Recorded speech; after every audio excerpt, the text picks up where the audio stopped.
Sobre el chat. Vamos a dar inicio a la actividad académica del día de hoy, acá con el Departamento de Anestesia de la Universidad del Valle. El día de hoy vamos a tener el tema de estatus convulsivo, su manejo en cuidado intensivo, en la unidad de cuidado intensivo, haciendo énfasis en este punto, a cargo de Johnny Alexander Medina Rincón.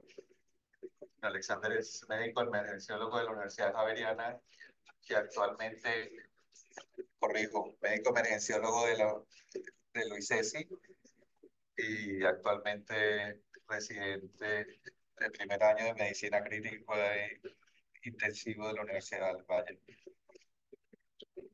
Tenemos también el placer de tener el doctor Clavijo, neurólogo aquí del Hospital Universitario del Valle y experto en el tema, epileptólogo. Al finalizar, esperamos tus aportes y aclaraciones si de pronto hay alguna duda durante la presentación del presidente.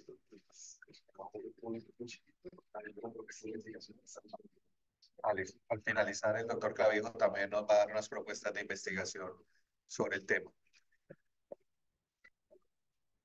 No siendo más, empecemos. Acuérdense que el doctor dará su ponencia.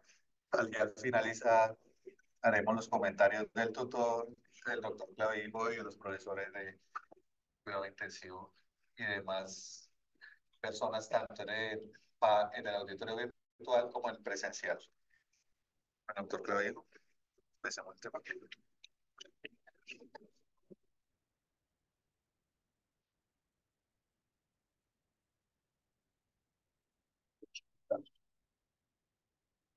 Bueno, muy buenas tardes para todos. Pues el tema que, como ya dijo el profe, que vamos a tratar hoy vamos a dar un esbozo de lo que es el estatus convulsivo. Digo un esbozo porque es un tema demasiado grande que tiene muchas intervenciones, desde urgencias en la unidad de cuidados intensivos y posterior, que tal vez revisarlas todas en una sola charla y en el tiempo no alcanzaríamos con toda la evidencia que hay hasta el momento, pero pues espero como dar los tips o tocar las ideas más importantes sobre el tema. Bueno, lo primero que tenemos que hacer es definir qué es un estatus convulsivo. La Liga Internacional contra la Epilepsia define el estatus convulsivo como una falla en el cerebro de los mecanismos responsables de la terminación de una crisis convulsiva y de los mecanismos que van a iniciarla. Al haber esta anormalidad en estos dos mecanismos, lo que va a haber es una prolongación o una continuidad de las convulsiones y se va a dar el estatus convulsivo. Ellos nos dicen que hay dos tiempos donde esto se va a dar. Lo van a llamar un T1 o un primer tiempo, que es donde hay esta disregulación desde los mecanismos promotores e inhibitorios. Y cuando se alteran estos dos tiempos, estos mecanismos, se habla de estatus convulsivos, que ya vamos a ver los tiempos. Y va a haber un segundo punto, un T2, que es desde el momento en que ya hay muerte y daño celular, que también va a haber ciertos tiempos dependiendo del tipo de convulsión, pero pues esto es muy, muy rápido, ¿listo? Por eso es que tenemos que actuar rápidamente con estos pacientes. Entonces tenemos acá en esta gráfica, en la parte de arriba, tenemos el estatus convulsivo generalizado, el típico episodio tónico-clónico generalizado, una convulsión focal en el segundo, con alteración del estado de conciencia, y el tercero, que es más difícil de diagnosticar, es, eh, es la convulsión o el estatus no convulsivo. ¿Listo? En el primero tenemos que el T1 se va a dar a los 5 minutos, o sea, vamos a hablar de un paciente que tenga una crisis generalizada por más de 5 minutos, ya vamos a hablar de un estatus convulsivo. Y tenemos que después de los 30 minutos ya va a haber daño neuronal, muerte celular. Y pues como todos sabemos, este es un tejido que no tiene, no es tan fácil, no tiene rehabilitación. Una neurona que muere ya no la volvemos a tener, entonces tenemos que actuar rápidamente. En los episodios focales, pues el T1 va a ser a los 10 minutos y el T2 a los 60 minutos. Digamos que esto ya es más consenso de expertos porque es difícil, no hay como un estudio, estos son estudios animales que aclaren exactamente los puntos.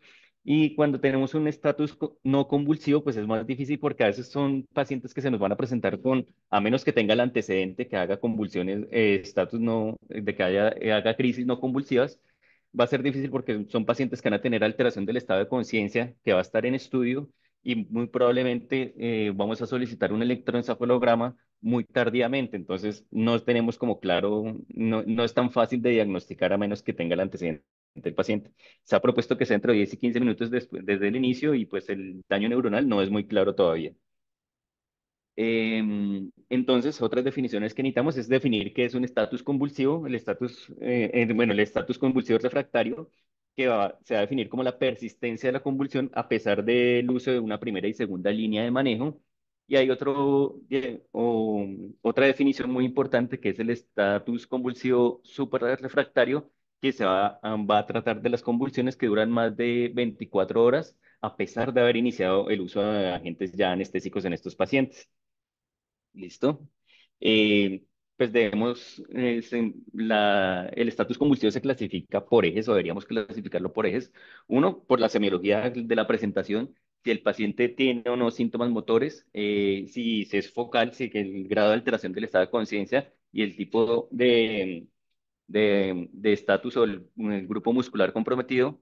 La etiología, pues la mayoría pues, puede ser de causas conocidas cuando ya pues, un paciente con un sangrado intracraneal, una lesión del sistema nervioso central ya conocida, o puede ser de síndromes electroclínicos, pues pacientes con epilepsias ya conocidas, o muchas veces no tenemos una causa conocida. También se va a clasificar dependiendo de los hallazgos electroencefalográficos. Bueno, pues esto ya es más de expertos. Y también de la edad de presentación, pues neonatal, lactancia, infancia, adolescencia, edad adulta y vejez se va a ser por encima de los 50 años. Hablando un poco de epidemiología, estos son estudios, datos de Estados Unidos. Tenemos que la incidencia anual reportada va de 7 a 41 casos por cada 100.000 habitantes, usando la definición de estatus convulsivo mayor a 30 minutos. Acá la tenemos por encima de 5. Muy probablemente si tuviéramos datos de 5 minutos, la incidencia sería mayor. Em, la incidencia del estatus tiene una curva en U, o sea, se va a presentar en los extremos, va a tener mayor presentación en los extremos en la vida, en los primeros años de vida, como en los últimos años de vida, por encima de los 60 años. Y se dice que a lo largo de la vida, el 10% de los pacientes que ya tienen diagnóstico de epilepsia van a presentar, aunque sea un estatus epilépticos en su vida, y de los niños que tienen diagnóstico de epilepsia, hasta el 20% van a presentar varios estatus convulsivos en su vida. Entonces, pues es algo importante. Esta gráfica, pues vamos a hablar algo de fisiopatología, es el modelo como por el cual se presenta, vamos a comprender la alteración bioquímica que se presenta en un paciente con estatus convulsivo. Eh, Podemos recordar que los mecanismos de inhibición de estos o las vías inhibitorias van a estar medidas por receptores GABA. Entonces, cuando hay una convulsión o un estatus por después, ya hay un estatus, esto se va a alterar, digamos que estos receptores GABA van a entrar a vacuolas y se van a destruir en el aparato de Golgi. Esto queda por decir que los receptores inhibitorios para controlar el estatus, pues no van a estar. Va a haber una disminución de estos receptores y también va a haber una alteración genética que va a disminuir la expresión de estos receptores. Y pues como podemos recordar, la mayoría de los medicamentos que nos sirven para controlar los estatus convulsivos, muchos anticonvulsivantes y anestésicos, pues tienen efecto GABA. Entonces, ahí, ¿por qué la refractariedad de ciertos medicamentos? Hay algo que cuando se disminuye la expresión de los receptores GABA, va a haber un aumento de los receptores NMDA, para tener en cuenta para posteriormente hablar de otras terapias. Principal, ¿qué medicamento puede interactuar en estos receptores? La ketamina, para tener en cuenta. Listo. Sí, profe, si quieren. Hacer una cuña además, nosotros venimos trabajando desde el IES, que es Biometric Systems, con Eunice Dinta, que es quien ha sacado casi todos los lineamientos de esto, y hay becas para quien quiera viajar a Salzburgo. Y participar a lo que le guste el neurointensivismo, ¿sí? La idea ahorita, no quiero dejar pasar esto porque el término normal que se definió en esta última reunión que fue la del 2017 en Salzburgo es que se hable de estatus epiléptico. ¿sí? Ya uno especificará luego si vamos a hablar de motor o no motor, porque hay manifestaciones motoras y no motoras que luego el doctor Alex nos explicará, pero no quiero dejar pasar esto porque el tiempo uno y el tiempo 2 surge de la necesidad de evitar daño cortical. Entonces, el tiempo uno es el tiempo que tenemos para tratar e intervenir con medicamentos. Una vez hecho el diagnóstico que sigue siendo clínico de la parte motora, debe intervenirse lo más pronto posible porque tiempo es cerebro y ya vamos a ver luego. Hay estudios con resonancia magnética funcional y con resonancia, donde un paciente que tiene un súper refractario, que ahí falta clasificar el súper refractario, que puede ser prolongado, todo aquel estatus que no logre yugularse después de 7 días y ya tiene anestésicos y seguimos viendo actividad, sea motor o no motor. Ese estatus súper refractario prolongado puede generar atrofia si yo no lo controlo en los próximos 15 días. Entonces se ha hecho volumetría y ya hay un impacto severo en cognición, severo en funciones visoespaciales, ejecutivas. Entonces la importancia de intervenirlos en los primeros 5 minutos si es motor y en los primeros 10 a 15 minutos si es no motor, ¿sí? Lo otro aquí que está muy importante en cuanto a manejo que ahorita nos va a hablar el doctor Alex es que el estatus se da del desbalance entre la excitación y la inhibición. La inhibición dada por GABA, la excitación dada por glutamato. Los medicamentos que existen están los que promueven el GABA y los que inhiben la excitación con glutamato. Eso luego lo hablaremos. Pero aquí es muy importante, ¿por qué? Porque en la medida que el estatus no se para en la primera hora, ese GABA ya no existe.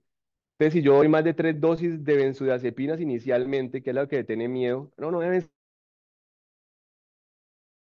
hipotensión, bradicardia, ¿cierto? Y en esos pacientes críticos, realmente cuando hizo un estudio comparativo con no hacer nada, se complicaron más a los que no se les hizo nada en el contexto de estatus, ¿sí? O sea que la hipotensión, el choque y la bradicardia fue más frecuente en aquellos que no se les hizo nada porque la misma fisiopatología del estatus los va a llevar a edema cardiogénico, a edema cerebral y a muerte. Se llama SUDEP o muerte súbita por epilepsia, ¿sí? Entonces, si tú ya colocas más de 3 dosis de benzodiazepinas, ya de ahí para allá no va a haber receptores GABAérgicos, lo que va a hacer son todos los efectos colaterales de la benzodiazepina. Por tal razón hay que tener en la cabeza que si va a intervenir de manera aguda, abortamos con benzodiazepinas, que ahorita se va a hablar en el manejo, pero debe uno buscar un medicamento de larga acción para no tener que incurrir a máximo 2 dosis de benzodiazepinas inicial y evitar las complicaciones o efectos adversos de la benzodiazepina, ¿sí? Espero no haberme extendido ahí. Ya. Bueno, también entonces, ¿qué vamos a tener? Pues vamos a ver cambios maladaptativos del sistema nervioso en la expresión de neuropéptidos. Van a haber unos que van a promover, van a ser inhibitorios y otros excitatorios. Los inhibitorios, pues va a haber depresión del hipocampo, estos principalmente la dinorfina, la galanina, la somatostatina, el neuropéptido Y, que van a ser neuropéptidos que pueden interactuar en la inhibición y van a haber un momento de los neuropéptidos excitatorios como las taquininas y la neuroquinina B y y la sustancia P.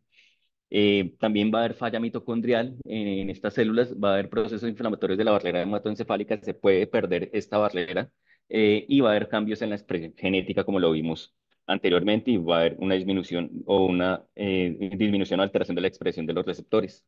Entonces, ¿qué tenemos? Como decía el profe, en estos pacientes, pues va a haber unos cambios en los receptores y va a haber para la farmacoresistencia, una desregulación a la baja de los receptores GABA, que va a provocar la resistencia de las benzodiazepinas, va a haber cambios inflamatorios en la barrera hematoencefálica, que va a tener menos acción a otros medicamentos con la fenitoína o fenobarbital, que van a necesitar de transportadores en esta barrera, y va a haber un aumento de otros receptores, como por ejemplo los NMDA, como ya les había dicho, que pueda interactuar con la ketamina. También pues en un estatus convulsivo pues hay alteraciones sistémicas, no es solamente que vamos a tener una alteración en el sistema nervioso central, puede haber en la temperatura, puede haber un aumento de la temperatura sistémica debido a la actividad muscular sostenida de estos pacientes, puede ocurrir en el 83% de los pacientes, que va a producir el aumento de la temperatura, más injuria neuronal en el sistema nervioso central, va a haber un aumento de la presión sistólica, puede haber una pérdida de la homeostasis y hipotensión en algunos casos, pues va a haber injuria por los cambios de la presión, ya sea hipertensión o hipotensión. También a nivel cardíaco, pues pueden haber arritmias potencialmente fatales hasta el 58% de los pacientes, ya sea por lesión cardíaca secundaria o algunos pueden presentar cardiomopatía por Takotsubo, por el influjo simpático que van a presentar estos pacientes. a nivel del leucocefalorraquídeo, pues va a haber un aumento, va a haber pleurocitosis y elevación de las proteínas. Falsamente podemos hacerle un examen de líquido cefalorraquídeo a estos pacientes y nos vamos a hacer diagnósticos erróneos de meningitis o encefalitis, pero pues puede ser solo asociado al estatus convulsivo. A nivel pulmonar, pues principalmente hay aumento de la presión de la arteria pulmonar, pueden producir edema pulmonar. Y en otros, pues la principal alteración metabólica es la acidosis metabólica, porque por aumento de la labdiomélisis, la hipercalemia y la hiperglicemia que se va a producir en estos estados. Y pues en la injuria neuronal, pues tenemos que primero dar una primera fase, en los primeros 30 minutos, que va a haber un incremento del metabolismo cerebral, va a haber un aumento de la suplencia de sustratos y un aumento del flujo sanguíneo, pero después en la segunda fase de 30 a 60 minutos el metabolismo va a seguir incrementado, cerebral incrementado, va a disminuir la suplencia de sustratos, el flujo sanguíneo va a ser inadecuado, va a haber una alteración de la autorregulación cerebral y va a haber una injuria celular principalmente excitatoria y esta injuria renal va a ser renal neuronal va a ser irreversible. Este es para resumir más o menos lo que le he dicho, pues tenemos que mientras va aumentando el tiempo en que actuamos, mira que acá estamos mirándolo por minutos, después de los 30 minutos va a haber un aumento considerable de la mortalidad si no cesamos o no trabajamos en controlar el estatus convulsivo o la crisis. Después de 5 minutos o 30 minutos, una alteración de los receptores, pues vamos a perder la oportunidad del manejo. Entonces, siempre manejo rápido, no solo porque podemos controlarlo más fácil, después va a ser más difícil, sino porque, como ven, la mortalidad va a aumentar considerablemente. Hablando un poco del tratamiento, pues tenemos que el tratamiento pues va a tener como tres pilares. Uno es detener las convulsiones ya vemos todas las complicaciones que van a tener. Dos es estabilizar los pacientes para evitar lesiones secundarias. Sí, hay que asegurar la vida, hay que asegurarla. Si hay que soportar el paciente hemodinámicamente, hay que soportarlo. Y tratar las causas subyacentes, pues obviamente si hay una causa reversible, si hay un sangrado, si hay una infección, si hay un tumor, pues debemos actuar directamente en la causa. Esta gráfica resume un poco cómo, pues en el primer mundo, cómo vamos a manejar un estatus convulsivo. Tenemos lo principal, que es una primera y segunda línea de manejo cuando se nos presenta un paciente con convulsiones. En la primera línea que vamos a estar en color verde, el uso de benzodiazepinas. En nuestro alcance que vamos a tener, midazolam.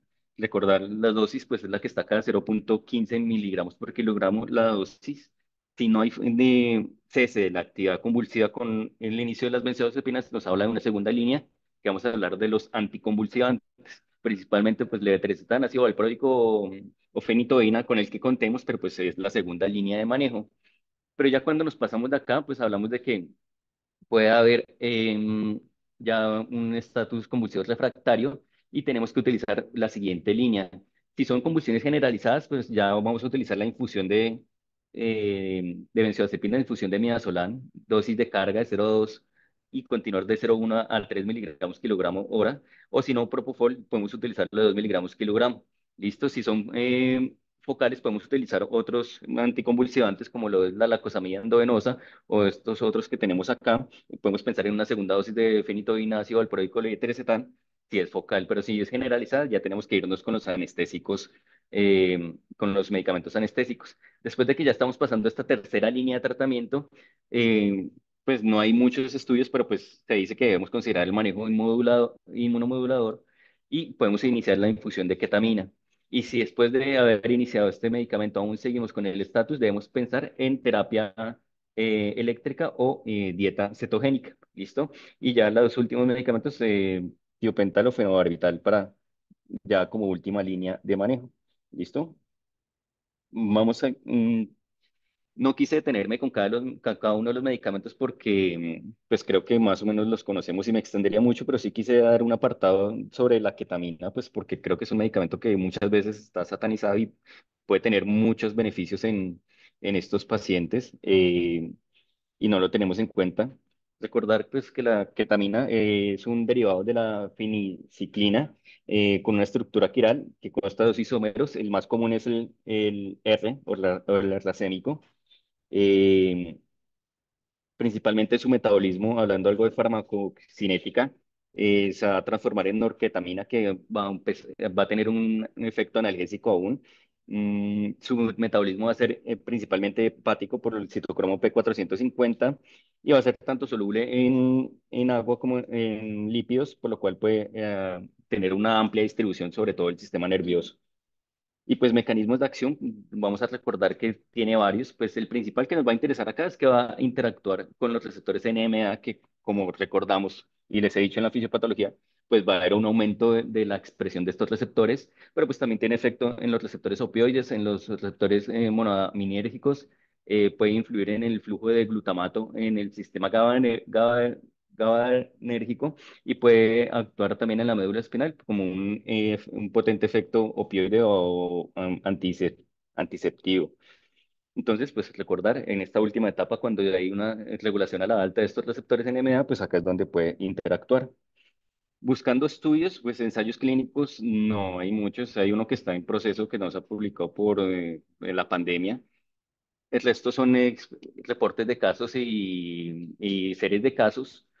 Entonces, te quise traer esta revisión sistemática de estudios previos hasta el 2018, donde se buscaron pacientes tanto adultos como pediátricos que con estatus epiléptico refractario que habían utilizado ketamina para controlar el estatus epiléptico. Todos los tipos de estudios que utilizaran un anestésico y ketamina entraban.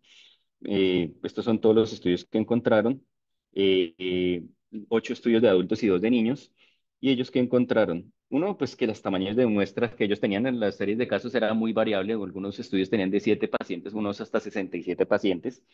La edad, pues como valieron tanto niños como adultos, pues variaba, en la mayoría están entre los 24 y 67 años los que eran adultos. Las infecciones y las lesiones cerebrales directas fueron las causas más frecuentes de estatus epiléptico y, eh, y el estatus epiléptico más comúnmente tratado fue el generalizado, ¿listo? Y acá es importante que la dosis de ketamina, pues tampoco hay como una dosis fija, pero pues se utilizaron dosis desde 0,07 miligramos kilogramo hora hasta 15 miligramos kilogramo hora. O sea, la variedad de dosis, como para saber cuál es la dosis que podríamos utilizar, es muy elevada. La duración de infusión desde 6 horas hasta 29 días, dependiendo del paciente. Pero pues sí, cada estudio osciló que el éxito de esta terapia o adicionar esta terapia osciló desde el 11% hasta el 100% de sus pacientes. ¿Listo? Al hacer como el análisis de todos los estudios, pues más o menos hasta el 70% en un promedio de los 70% de los pacientes que se les adicionó ketamina, pues tuvieron esta mejoría. Sí, señor.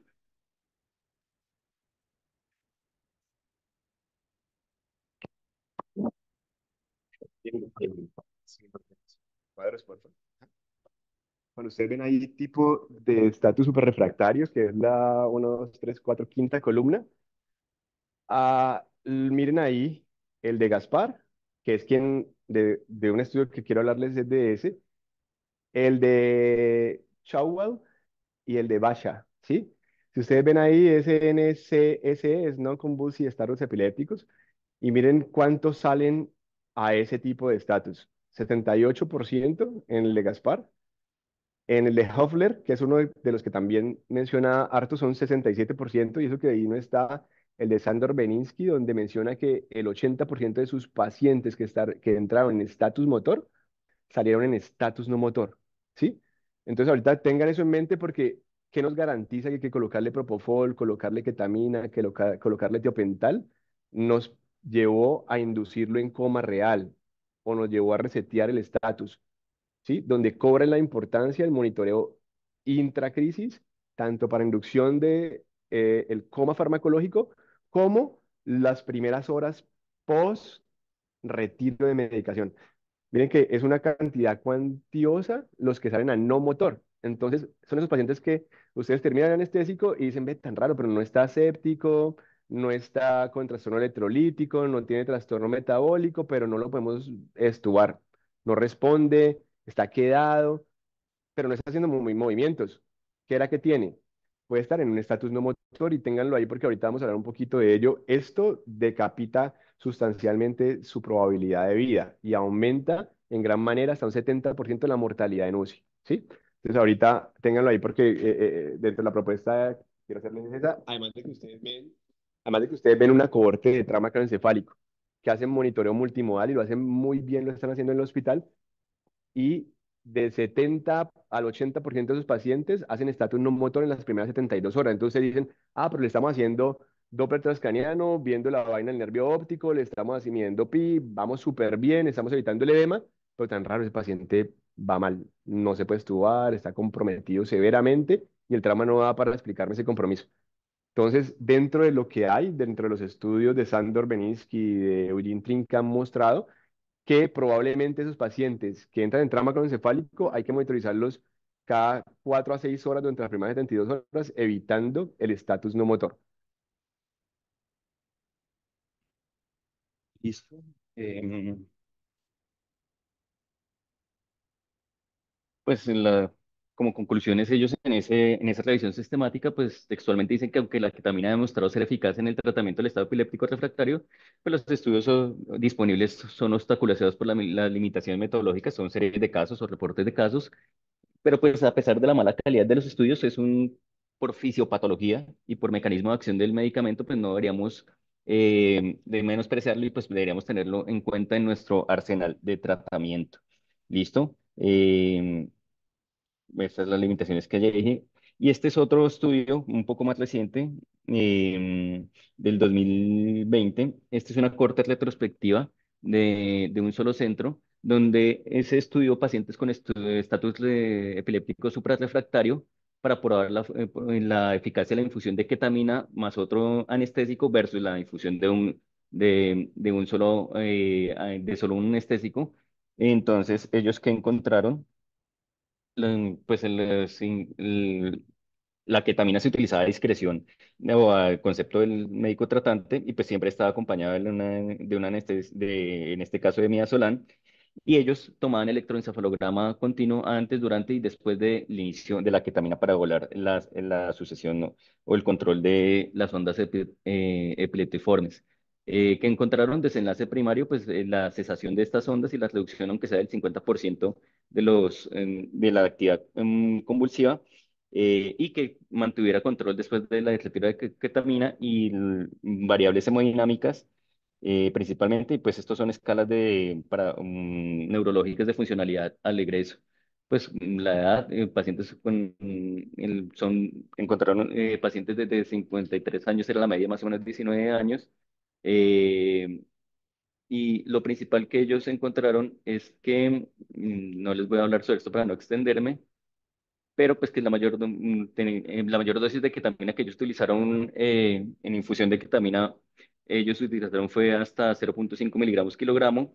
El tiempo de la administración de ketamina más prolongado fue hasta 19 días y se asoció con la utilización de ketamina, pues las variables hemodinámicas con pacientes más estables, no presentaban más hipotensión y demás, muy probablemente por el efecto en el eje simpático que tiene la ketamina. No se encontró ningún efecto a dosis altas de ketamina o algún efecto adverso asociado. Y como concluyen que las infusiones, ellos concluyen y encuentran que pues, la infusión de ketamina más un anestésico parece ser efectivo para el estatus convulsivo suprarrefractario, no hay efecto adverso hemodinámico en los pacientes, se asoció inclusive a una disminución del uso de vasopresores. Desafortunadamente, pues es un solo centro, fue retrospectivo. Obviamente se utilizaron más medicamentos aparte de la ketamina, no hay un comparador y pues los criterios de selección del medicamento era criterio del, del, del tratante. Algo que también está un poco, pues no es tan nuevo, pero sí podría ser nuevo para nuestro medio, es la utilización de anestésicos inhalados. También buscando estudios, no hay muchos. Este es el único que encontré. Yo es un estudio de una serie de casos, se podría decir, donde un solo multicéntrico, donde se evaluaron 7 pacientes con estatus epiléptico en los que no habían mejorado a pesar de la infusión de anestésicos. Entonces ellos decidieron iniciar infusión de isoflorano. Todos los pacientes recibieron este medicamento, independientemente del tipo de convulsión. Ellos que encontraron que al iniciar este medicamento, la monitoría electroencefalográfica disminuyó casi que inmediatamente, de una manera adecuada y sostenida, los estallidos de electroencefalográficos a los pocos minutos de iniciar esta terapia y efectos adversos que encontraron, principalmente hipotensión, la presencia de atelectasias, infecciones, cilio paralítico en 5 de 7 pacientes, trombosis venosa profunda, pero ningún paciente presentó disfunción renal o hepática que uno pensaría que está asociado a estos medicamentos. Es un solo estudio, porque lo traigan, pues, son 7 casos, pero pues que me hable de que la utilización de anestésicos inhalados me controló el 6 de 7 pacientes con estatus epiléptico refractario es tentativo, pero inclusive hacer un estudio que lo tengamos en nuestro arsenal terapéutico, pero pues no es algo tan común que tengamos en nuestro medio. Hablando algo de monitoría, pues fui a este subconsenso para las indicaciones en el cuidado neurocrítico, en qué pacientes deberíamos utilizar electroencefalografía continua. Y pues ellos dicen contundentemente que pues se recomienda que todo paciente con estatus epiléptico se debe monitorizar continuamente. ¿En qué momento lo debemos iniciar? Inmediatamente, lo más pronto posible, hacemos el diagnóstico de estatus epiléptico, sería monitorizar el paciente. ¿Para qué nos va a servir? Pues para ir evaluando y tomar acciones sobre la conducta clínica. Si iniciamos una infusión de un anestésico y no hay obsesión de las convulsivas, pues debemos utilizar otro medicamento, aumentar la dosis, nos va a ayudar a tomar decisiones rápidamente. También porque, pues aparentemente cuando uno controla o inicia un anestésico, uno puede pensar que controló el estatus epiléptico, pero estos pacientes después de esta supresión pueden hacer estatus no convulsivo, pueden continuar con el estatus, pero ya no de manera convulsiva, entonces deberíamos estar monitoreando. ¿En qué momento lo vamos a retirar? Se dice que se debería retirar hasta 24 horas después de haber retirado los anestésicos y haber controlado el estatus. Y frecuencia de revisión en la unidad de cuidado intensivo, pues debería revisar mínimo constantemente cada vez que se pudiera interpretar y revisar, pero mínimo cada 12 horas se debería revisar esta monitoría para tomar decisiones. Desafortunadamente es algo que no está a la mano, pero pues en los centros donde están estos estudios, casi que todos los pacientes con estatus epilépticos se hace monitoría electroencefalográfica continua y se toman las decisiones a partir de esto. Y la idea es que pues pasemos de un electroencefalograma así con evidente actividad epiléptica a una supresión, un control de las ondas o de las ráfagas epileptiformes, pero tampoco también nos sirve para no llegar a esto, que es como el silencio electroencefalográfico, que también se ha visto que llevar a un paciente a este grado de profundidad también se ha asociado a mayor mortalidad y presencia de comorbilidades. Algo que también quería mencionar, que tampoco es común que se utilice, pero sí está de moda, o de moda, no, perdón, sí se ha visto que tiene algún beneficio, es la utilización de dieta cetogénica. Recordar que es una dieta cetogénica, es una dieta rica en grasas y baja en carbohidratos, principalmente una porción de 4 a 1, muy famosa para bajar de peso para las personas. Efectos secundarios que va a producir esta dieta, pues acidemia metabólica, hiperlipidemia, estreñimiento, hipoglicemia, hiponatremia. Principalmente, pues la proporción de estas nutriciones, de estas nutriciones que se van a utilizar es grasas, proteínas y carbohidratos. En grasas en un 90%, proteínas en un 7% y solo un 3% de carbohidratos. ¿Y pues, qué efectos van a tener? Pues tiene varios efectos sistémicos en varios órganos. Por ejemplo, en el hígado puede aumentar la oxidación de ácidos grasos, va a aumentar la producción de cetonas. A nivel endocrino va a reducir los niveles del azúcar sanguíneo, va a reducir los niveles de insulina, va a reducir la glicólisis y en el sistema nervioso central, que es lo que nos va a importar, va a reducir la excitabilidad neuronal, que es muy tentativo para el estatus epiléptico, este mecanismo de acción, va a incrementar los niveles de GABA y glutamato y va a incrementar la producción de ATP, pero principalmente reducir la excitabilidad en el sistema nervioso central, pues es muy, muy tentativo. Estudios que hablaran sobre el uso de ketamina, pues solo encontré esta corte prospectiva del 2009 al 2018, donde evaluaron pacientes con estatus epiléptico suprarrefractario dentro de 18 a 80 años, y el objetivo de ellos era investigar la viabilidad, seguridad, eficacia de una dieta cetogénica para el estado epiléptico suprarrefractario en adultos. Ellos que encontraron, pues principalmente Esta es la descripción de todos los casos y ellos encontraron que en 15 menos 4 en 11 pacientes se logró, después de haber iniciado la dieta cetógena, la sucesión de las descargas leptoiformes. Entonces, digamos que es, tentativamente también es una terapia que no utilizamos, pero pues frecuentemente, pero pues podríamos tenerla en nuestro arsenal. En algunos pacientes, pues efectos adversos, hiponatremia, constipación, acidosis metabólica, pérdida de peso, hipoglicemia, pues que ellos decían que lo controlaban la hipoglicemia aumentando los niveles de carbohidratos de la nutrición, pero pues igual el efecto que querían, que era la disminución del estatus, pues era muy tentado. Entonces se resolvieron el 79% de los casos de estatus epilépticos y procesos de efectos secundarios son los que ya les digo. Entonces, para tener en cuenta, ¿esto qué pasó? Alguien tiene la cámara abierta. Pues que la dieta cetogénica pues es una terapia adjunta al manejo farmacológico que debemos de tener en cuenta. Hay algo que no les mencioné y hay que tener en cuenta las interacciones farmacológicas. Al ser una dieta rica en grasas, pues obviamente si tenemos un paciente con infusión de propofol, puede aumentar el riesgo de síndrome de infusión de propofol. Es como la única salvedad que deberíamos tener en estos pacientes, pero igual sigue siendo, pues desde que se monitorice, se vigile esto, sigue siendo una terapia tentativa. Eh, no se tiene como el tiempo óptimo en el cual se debe iniciar la dieta cetogénica, pero pues después de hablar de un estatus refractario, pues podríamos pensarlo. ¿Y esto qué pasó? Bueno, perdón. Después en el estatus epiléptico, pues deberíamos pensarlo en inicio cualquier parte. Y pues el profe nos tenía una propuesta acá para hablar y era sobre el inicio de un código, como existe el de la CB, también un código de estatus epiléptico. No sé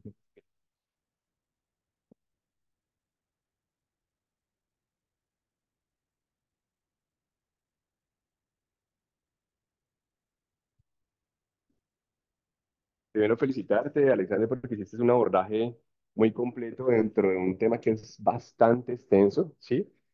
Eh, Resaltar lo que dijo ahorita el doctor Alex, y es que la evidencia que tenemos sigue siendo muy pobre, está basada casi que toda en estudios retrospectivos. No hay estudios prospectivos que permitan evaluar medicamentos cara a cara con respecto a la resolución de los mismos.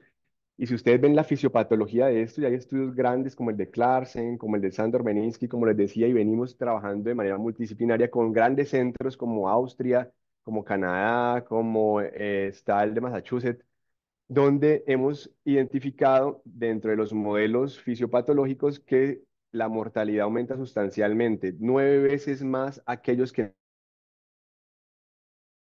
logramos controlar en la primera hora con respecto a los que se controlan después, ¿sí? Entonces, si el tiempo está allí, no debemos evitar esto hasta el superrefractario prolongado, que son 7 días o más. Y el reto está en yugularlo rápido, identificarlo rápido. Entonces, a veces identificar el motor está más fácil, aunque no todo lo que se mueve es crisis. Y en la unidad de cuidado intensivo confunde bastante eso. A veces las mioclonías subcorticales está en intervenir tempranamente. Ahí nos mostraba antes dentro de los flujogramas que existen y dentro de lo que más tiene evidencia, sigue estando la levetiracetam ahí en esa segunda línea después de las benzodiazepinas, pero vean que aparece la cosamida y brivaracetam hasta tercera línea. Grande, no hay diferencia entre seguridad y efectividad entre lo que eran medicamentos de primera línea y medicamentos de segunda línea. Yo quisiera saber ustedes si saben cuáles son los medicamentos de primera línea y cuáles son los de tercera línea. ¿Alguno tiene ahí en la cabeza cuáles serían los de primera línea? Fenitoína, ácido valproico, ¿cierto? Esto evidenció una cantidad de efectos colaterales, especialmente en estos adultos que tienen policomorbilidad. Aumentó arritmias cardíacas, aumentó interacciones medicamentosas que utilizan la vía hepática de metabolismo, aumentó hiperamonemias, aumentó alteraciones cognitivas. ¿De qué venimos ahorita pegados? De algunos estudios que han demostrado que algunos fármacos de tercera línea como la cosamida y brivaracetam, no estoy promoviendo marcas, son la molécula original, demostraron que llegan a un TC max casi que 10 minutos después de la infusión endovenosa. Si yo lo que estoy hablando del tiempo de cerebro, una infusión de fenitoína o ácido valproico que me tarda 30 minutos y digo que la mortalidad me disminuye si yo lo controlo en la primera hora, probablemente infundir estas moléculas viejas ya nos van a aumentar el tiempo.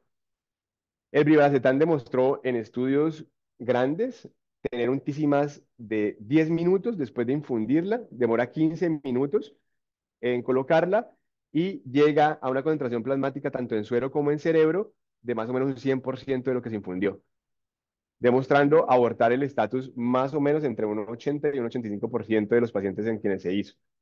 Entonces, ¿a qué los quiero llevar? A esto se está llevando un estudio en el Clinic de Barcelona por el doctor Esteo, quien propone una cosa que es muy novedosa que se llama el código status, así como el código stroke, que exista una ruta que podamos alertar y que existan unos pasos muy claros para definir si estamos hablando de una crisis que debuta en el contexto de algo sintomático.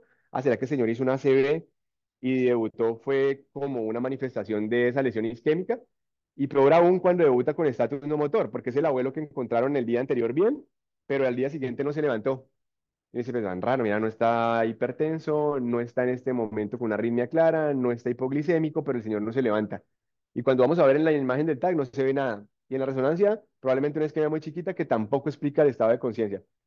Cualquier parecido con la realidad es mera coincidencia. Así que hay varios pacientes en esas condiciones, puede ser un estatus no motor. Entonces, cuando tú decías no tenemos mucho monitoreo digamos que en UCI o neuromonitoreo, es cierto, todavía estamos en pañales, pero quiero decirles que este hospital en este momento cuenta con un grupo nutrido en la parte de epilepsia, estamos operando cada semana y hay intervenciones que todavía faltaron acá. La terapia cetogénica tenemos una cohorte grande, todavía no aquí en el hospital, pero tenemos más o menos de nuestra cohorte 26 pacientes que salieron con terapia cetogénica en un entorno de UCI, el 90% de ellos se logró sacar. Debe ser muy dirigida, debe haber un grupo de nutrición entrenado para ello. Aquí nos asisten probablemente los de algunos de los productos que existen en el mercado, porque llevar una terapia cetogénica solamente con alimentación convencional es dificilísimo, entonces toca utilizar algunos de los productos, relación 1 a 2, 2 a 3, 2 a 1, 3 a 1, 4 a 1, dependiendo de la condición, de la acidosis, de los medicamentos, porque toca hacer algunas correcciones. Si yo coloco medicamentos que tengan bases con glucosa, no voy a lograrlo, o si no tengo la proporción adecuada con otros medicamentos que tengan glucosa o que interactúen, porque tiene efectos secundarios con algunos de ellos, ¿sí? Y si tiene propofol previo, pues evitar el síndrome de propofol, hay que suspenderlo por lo menos 24 48 horas antes de intentar la terapia cetogénica. Tenemos ahorita también cómo intervenir estatus superrefractario con cirugía, sí, en aquellos casos lesionales, tumor, infección, abscesos, se puede resecar y hay cómo hacer neuromodulación ahorita en el hospital también, colocar DBS o BNS también. Entonces, saber que tenemos toda la parte de escalonamiento rápido. Lo más importante es saber que si todo esto se puede controlar desde el principio, podemos implantarlo desde el principio. ¿Qué queremos hacer? Algo prospectivo. Sabemos que en este momento no podemos hacer estudios en humanos, pero la doctora Badiel está trabajando en ello. Entonces, por lo menos tener en nuestro plan de intervención temprana los productos que han demostrado abortar más rápido comparado con lo que a veces tenemos más frecuente que es fenitoína y ácido valproico. En aquellos que podamos intervenirlo con los nuevos y hará con los nuevos, en donde no podamos utilizarlos, no será algo cegado, pero lo que proponemos es comenzar, ya tenemos una cohorte buena de algunos que hemos intervenido incluso en urgencias con brivaracetam, encefalopatías que a veces parecían ser algo metabólico, resultaron ser simplemente un estatus. El estatus ahorita tiene dos subclasificaciones, uno que se llama crisis recurrentes y crisis prolongadas. Recurrentes, toda aquella que aumentó la frecuencia en las últimas 48 horas, y prolongadas, todo aquel que dura más de 3 minutos, pero que no pasa los 5. Ustedes miren que esos dos se desconocen en urgencia y se mandan para la casa. Usted viene el señor diciendo, no, mire, pero es que a mí me dan usualmente uno cada 15 días, y en las últimas 2 semanas estoy teniendo 3 semanales, 4 semanales. Eso se llaman crisis recurrentes, que aumenta a un 60% la probabilidad de un estatus francomotor y más o menos un 60% de un estatus no motor. Entonces, la idea es hacer ajustes allí y no evitar que el paciente nos llegue ya en un franco estatus no motor. Queremos unir gente, entonces no sé si con la participación del doctor y los directores del programa de urgencias, hablé con el doctor Sandoval, tener unos dolientes propios donde armemos paquetes con los fármacos, ¿sí? Ya hablamos con la parte administrativa de poder tener la cosamida brivaracetam como en una loncherita así como para los códigos stroke, una vez se identifique que un paciente pueda estar en estatus motor o no motor, una alteración de conciencia que no esté explicada, o un paciente con epilepsia que sí viene con el diagnóstico y debuta con el estatus, o uno que no tiene epilepsia y debutó con un estatus, ¿sí? Identificarlo, activar el código a través de un grupo por WhatsApp que tenga la asistencia de valoración por alguien de los residentes de neurología de forma oportuna, ¿sí? En esos primeros 20 minutos, descartar causas estructurales. O sea, la ruta es construirla nosotros, pero ahí ya tenemos todo el esquema para socializarlo. Intervenir farmacológicamente en aquellos que sea necesario y en quienes quede la duda todavía, poder monitorizarlo. Entonces, cuando el doctor decía, no tenemos, somos casi que el centro hospitalario que en este momento tiene más equipos para monitorizar en todo el suroccidente colombiano, comparado incluso con algunos de Bogotá. Rosario, lo que es la cardioinfantil, Kennedy, Hospital San José en Bogotá, que cuentan alrededor con 3 equipos. Nosotros en este momento tenemos 6 equipos de monitoreo, 6 equipos, y uno de ellos está dispuesto para la urgencia, para paciente en UCI. Tenemos puntos flacos, sí. El informe en tiempo real no se está haciendo, queremos mejorarlo. En ese paciente que ustedes digan, ah, mira, en la UCI no necesitamos, creemos que eso es un estatus de un motor, necesitamos monitorizarlo ya. No tenemos para conectarlo 24 horas por la alta frecuencia de la patología, pero podemos hacer el eje continuo intermitente, que también tiene una muy buena evidencia y es entre 4 y 6 horas mínimo. Surgirán la pregunta del auditorio es, "Ven, ¿y por qué no hacer electros convencionales, como se hacen en muchas partes acá?" Hay estudios claramente que demuestran con contundencia que el estudio menor a 12 horas no nos ayuda ni para diagnóstico ni para pronóstico, porque a veces una cosa que llaman criterios de Salzburgo no aparecen sino después de la sexta hora. ¿Sí? Entonces, hacer estudios de 30 minutos es que puede no decirnos nada y puede no mostrarnos nada. Y si está bajo efectos de sedación, peor. Pero la idea de montar esto es antes de montarlos en sedación. Si hay una indicación de pronto de entrarlos a coma, es guiar un poquito la inducción de coma con el estudio, porque la dosis es idiosincrática. Entonces, a veces podemos ver lo que mostró el doctor Alex acá. Yo le aumento dosis de anestésico y yo ya digo, pues ya tiene propofol, ya tiene ketamina o ya tiene tiopental y ya lo induje en coma. Como es idiosincrática la dosis que requerimos, a veces no llegamos al burst suppression o estallido supresión, que era el brotecito de actividad y 3, 4, 5 segundos de aplanamiento, brotecito de actividad.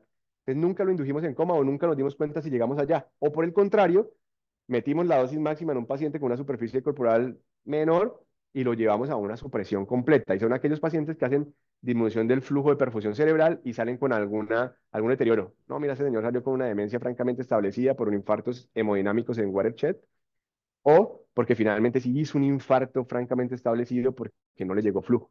¿Sí? Entonces miren que los dos escenarios son nefastos pudiendo hacerlo monitorizado. Y lo otro que veíamos acá es que si salen en un 65% en unos estudios 70 a un no motor, es poder monitorizarlos, esa supresión del anestésico, monitorizarlos por lo menos 4 horas después de quitarlo para ver que no salga en un no motor.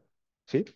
Entonces la idea era tratar de instaurar el código, que tenga una evaluación temprana de algunos de los del grupo de neurología. Dos, que se pueda hacer un estudio intermitente de ser necesario para el diagnóstico en aquellos casos que no son muy claros y poder evaluarlos saliendo. Los de trauma son otro caso, que es una subcohorte anidada en lo que ustedes están haciendo en monitoreo multimodal. Y es que esos de trauma, los que no salen bien, el 70% es que pueden estar haciendo estatus no motor en las primeras 72 horas. Entonces, esos de trauma puede hacer aunque sea 2 electros en las primeras 72 horas que demuestren que no están en un estatus no motor. Si es así, ya se está haciendo con los de neurocirugía.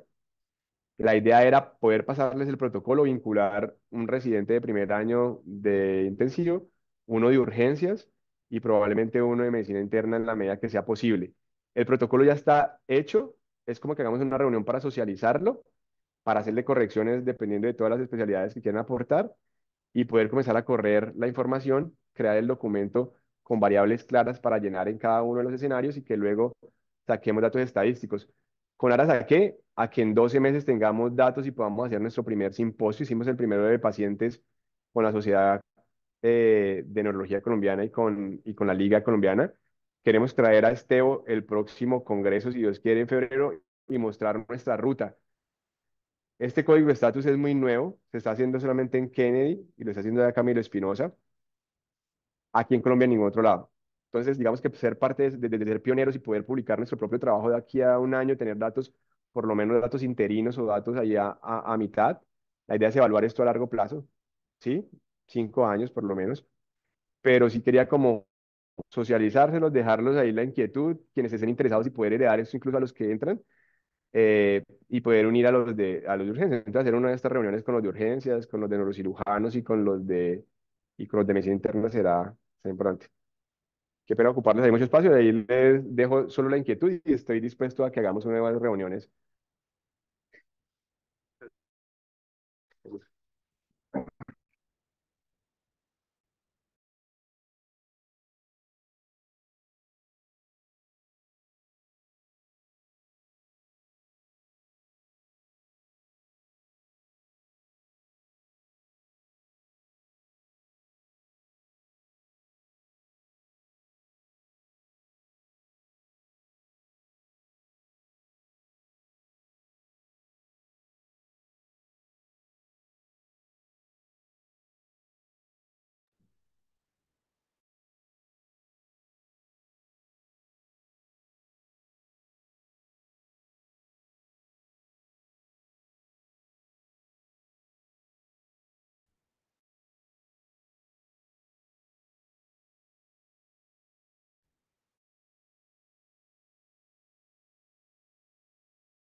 Bueno, muchas gracias a ti por acompañarnos. Muchas gracias y felicitar a Alexander.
Intensivo y utilizar toda esta litografía espectral. O sea que sí hay algo de Si hay experiencia. evidencia, si hay experiencia, si hay evidencia, y para tomar decisiones de manera oportuna, precisamente para no llevarlos a la expresión total, sostenida que va en detrimento de las funciones cognitivas, y para tratar de tener los burst suppression, que también es evidente. Uno ve el brotecito Sí, rojito, y claro. otra vez el brotecito rojo, y también para identificar que no hayan descargas. ¿El problema aquí cuál es? Cuando uno entra en estatus, es el tálamo el que está encargado de hacer las descargas.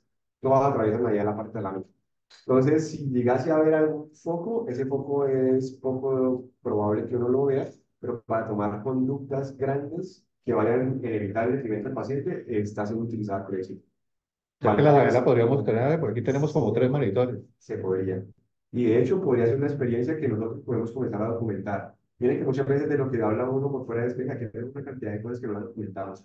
Sí. Y pueden ser muy efectivas en algunos sitios que no tengan otros requerimientos. Y eso puede ser una Y es migración. rápido, ¿no? Es No, rápido. no tiene tanta No hay tanta cosa de parafernalia, está restaurada. Simplemente es el set, son cuatro, eso sí son cuatro canales, ¿no? Frontales. Frontales, exactamente, pero da mucha información. Bueno, unas preguntas que yo tenía para darles el espacio a los compañeros. En la parte práctica, ¿en qué momento, que no quedó muy claro, en empezar la dieta cetogénica? Porque, bueno, lo tenemos ventilado, un trauma craneoencefálico, que comience, que haga estatus no motor. No es muy claro, te llamamos a ti, listo, en el preciso momento en que se diagnostique desde el punto de vista de imagen, porque clínicamente no es muy claro, o que vengas tú y nos lo valore y lo define. No, dentro de todo el algoritmo de terapias, la terapia cetogénica, así como la inmunoglobulina, los esteroides, van en una tercera línea de manejo. Lo que uno siempre hace en el abordaje es benzodiazepinas Ah, no, iniciales, sí, sí, sí, digamos que sea sedado, sí, sí, ya sí, tiene anestésico. sí. Si haya 24 horas de anestésico, lo que buscamos es sacarlo del anestésico, evaluamos alertamiento y si no hay alertamiento, monitoría y si persiste, esa es una buena opción. Dentro del algoritmo, esa es una buena opción. ¿Qué es lo que dice y por qué utilizar inmunoglobulinas y por qué utilizar esteroides?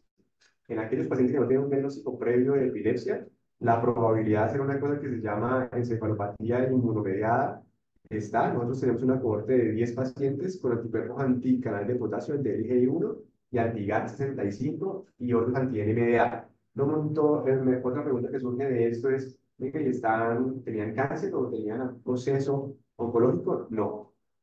El 70% de ellos no se vinculan a eventos paraneoplásicos, ¿sí? Podrían ser anticuerpos contra antígenos de membrana, de nuevo, todavía no sabemos exactamente por qué, pero se sensibilizan y finalmente son esos estatus que debutan que no responden a fármacos porque su fisiopatología es distinta, ¿sí?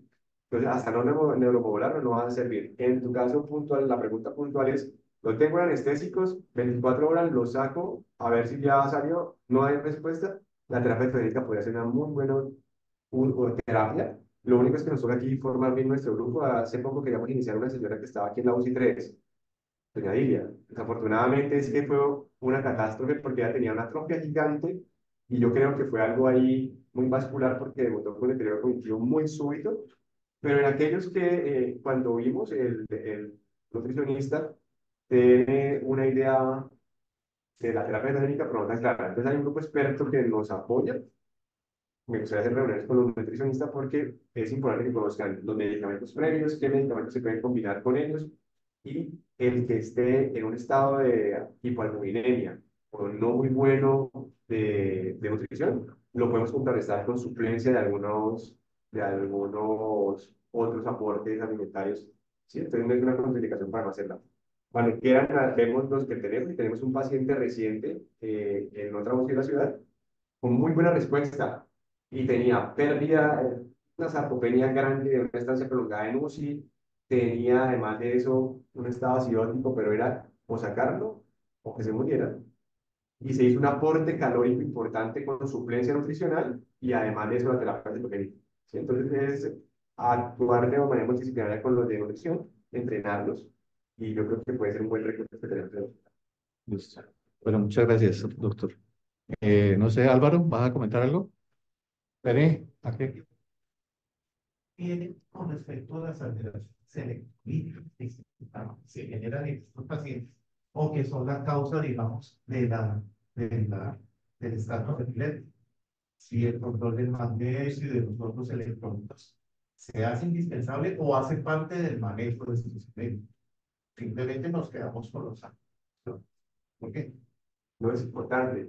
En ese caso, cuando hay identificado una causa que me está llevando al paciente a un desequilibrio electrolítico, ahí tendríamos una etiología y esas crisis o epilepsia se llama epilepsia sintomática, tal cual que si tenemos una hipoglicemia.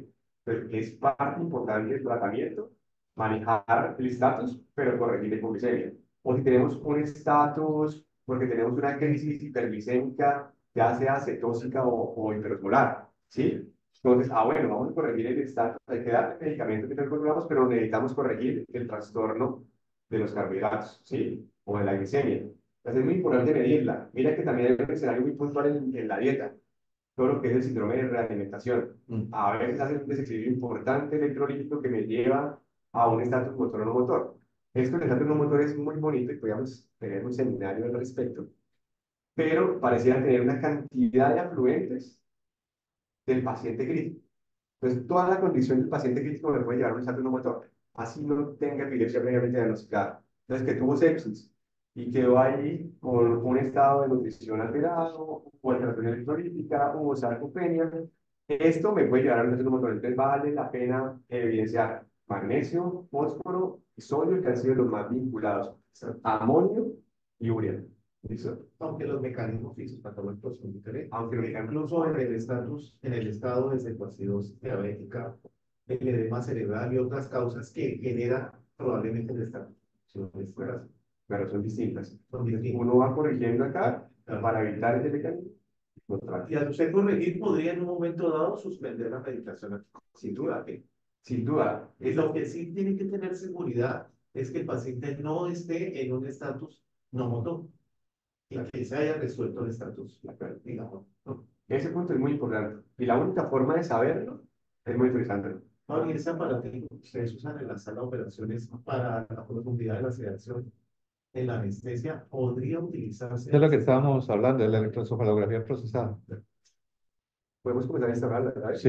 Y ver cómo nos va. Sí, bueno. Y irlo comentando y tener ahí las variables. sí, podríamos empezar. Hay Una semana. Alexander, hacemos Claro. unas reuniones, planeamos reuniones mensuales Hay dos o Listo. para darle continuidad. Hay que no 3. quede carga. Podemos unir otro. O sea, podemos dejar uno para uso. Sí, de exacto. Sí. No sé, Felipe, ¿quieres comentar algo? tener o los nuevos.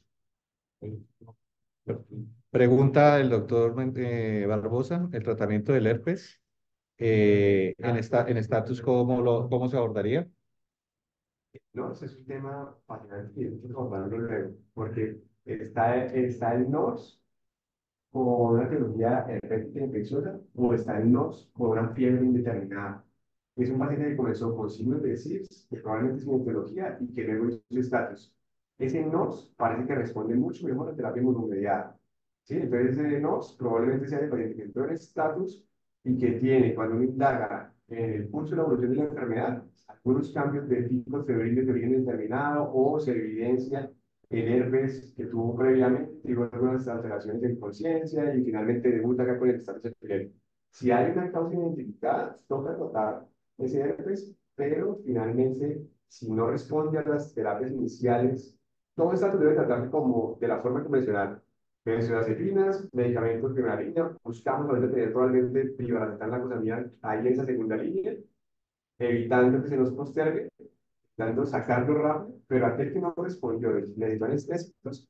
Cuarta línea. Importante colocarle, ese análisis que nos habla el doctor Barbosa, porque por ahí tenemos una paciente que debutó así, 17 años de edad, fiebre de origen no clara, no era un tumor, no encontraron causa, y hay una cosa que se llama ahorita síndrome epiléptico febril de foco migratorio.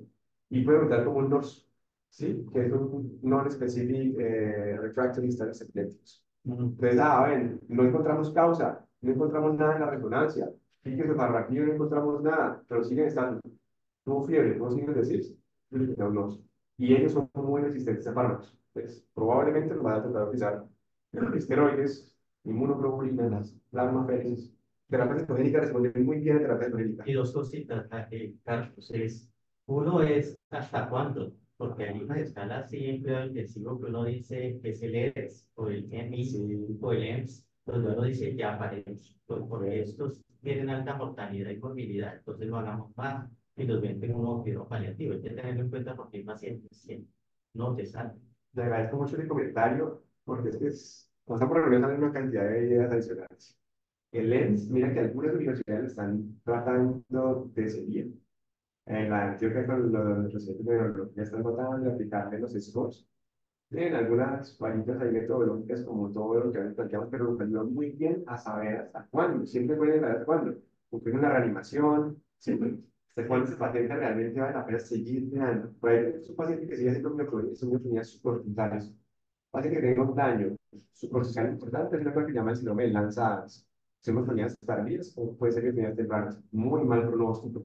No responde a nada de manejo farmacológico, muy importante conseguirá el grupo clínico que se va a cargo del tratamiento, pero también a la familia que siempre sigue resguardando la esperanza de que Claro. no ataque. Ese lo podemos instaurar y aplicarlo, ¿sabes? Buscar la mejor evidencia de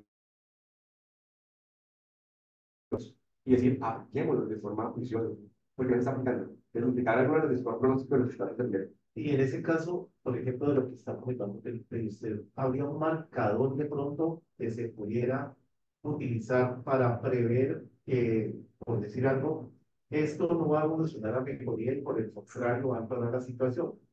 No lo conozco. Se me ocurre que en líquidos cefalorraquídeos se podría encontrar un marcador que podría ayudarte a pensar, oiga, este paciente realmente no va a evolucionar favorablemente en esta situación. ¿Te han preguntado esto? Tratando de hacer metabolómica mientras tenemos algunas cosas, y ahorita sabiendo que existe el intestino cerebro y buscar algunos biomarcadores, no ha existido ningún biomarcador importante que me determine el pronóstico, pero sí hay cosas que me determinan el pronóstico respecto a la metalografía y a la etiología. Entonces, aquellos pacientes que debutan en el estatus on de sonografía que muestra actividad lenta delta, que es prolongada de más de 10 segundos, normalmente el pronóstico de ellos es peor. Lo que afecta el background y no hay reactividad ante los estímulos, dolor, el sonido, es muy poco probable que esa corteza se recupere o vaya a arrancar.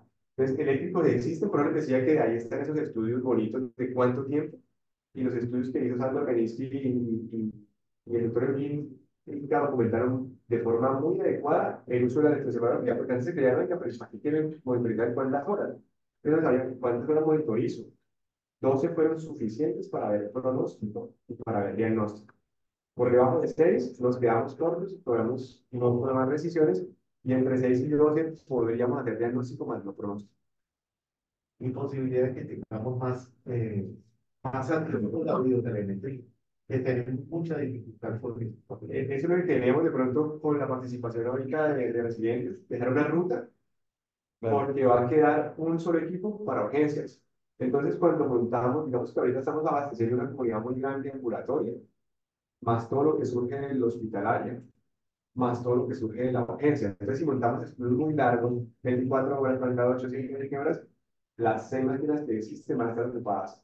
La urgencia se dejó solo para las urgencias. La idea es que estos de urgencias tengan telemetría de 24 y 6 horas para poder abastecer un poco la demanda. Y ahorita si tenemos eso, va a ayudarnos mucho, pero se puede ir consulta rápida, ayudarnos un poco con el RIS mientras llega la elección supervivencia o un poco. Pero es tener una ruta clara, que todos podamos activar el código, que haya un chat o un WhatsApp que tenga una respuesta oportuna, que nos dé la posibilidad nosotros de saber, de dejarles mi contacto, Claro. ¿sí?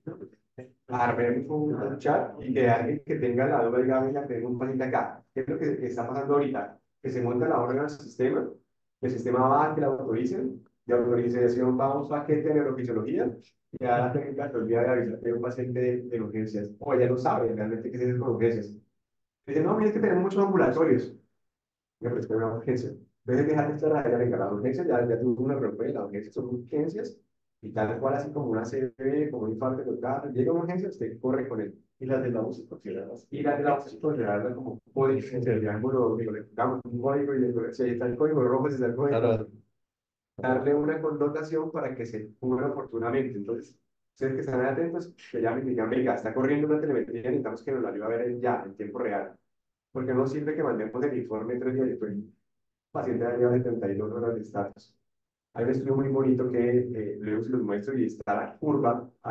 Ese es un área bajo la curva importante, donde muestra finalmente la mortalidad social 9 veces mayor en todo aquel que intervenimos después de la primera hora. Entonces, la idea es tratar de intervenir en esa primera hora. Listo, profe. Bueno, muchas gracias. Creo que dejamos ahí. Muchas gracias. Invitarlos a esta tarde, a esta noche, que también voy a pasar el link también, que es la parte de endovascular en aneurisma. ¿Listo? para que estén también los residentes, los fellows, obligatoria, estudiantes, listo, y los profesores. Muchas gracias a todos.